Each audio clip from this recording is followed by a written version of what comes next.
Since yung asawa ko is French, nakikita ko talaga yung national pride niya being French. Sa lahat, when it's made in France, sasabihin niya, this is made in France. Parang, okay, big deal.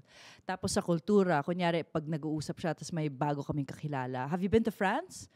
Parang he's very proud. Oh. And for me naman, I'm the same. Like you, I'm also sobrang the biggest cheerleader for the Philippines. Lagi ako.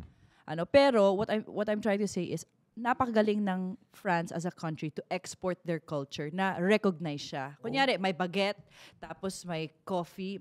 Oy, French yan. Alam mo ka. Alam mo na agad, diba? no? Ang Pilipino, kailangan ma-recognize tayo siguro sa pagkanta. Pagkanta Magaling sumayaw. Pilipinoy siguro yan, di ba? Singing. Slowly Boxing. Si Manny Pacquiao, sa example, talagang slowly getting recognized. Kasi makita mo, ngayon pa lang lumalabas ang mga iba't ibang restaurant abroad.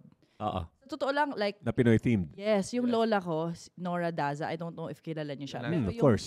Book niya, Let's Cook with Nora. 60 years na yan printing, parang #1 seller sa National Bookstore. Meron siyang restaurant, ang pangalan Ozil Philippine, which is like the home of the Philippines. In Paris, yan pa lang yung pinaka-first restaurant sa buong mundo na nasa France. And it was recognized by Michelin, gano'n. Ngayon pa lang this early 2000s, lumalabas yung mga iba't ibang restaurant na nare-recognize ang Filipino food. Kasi before, wala masyado. Iniisip natin yung adobo, home-cooked lang yan, di ba? Yes. Pero ang daming sikat na restaurant sa ibang bansa. Ang chef nila at ang cook nila is Pinoy. Pinoy. Tama.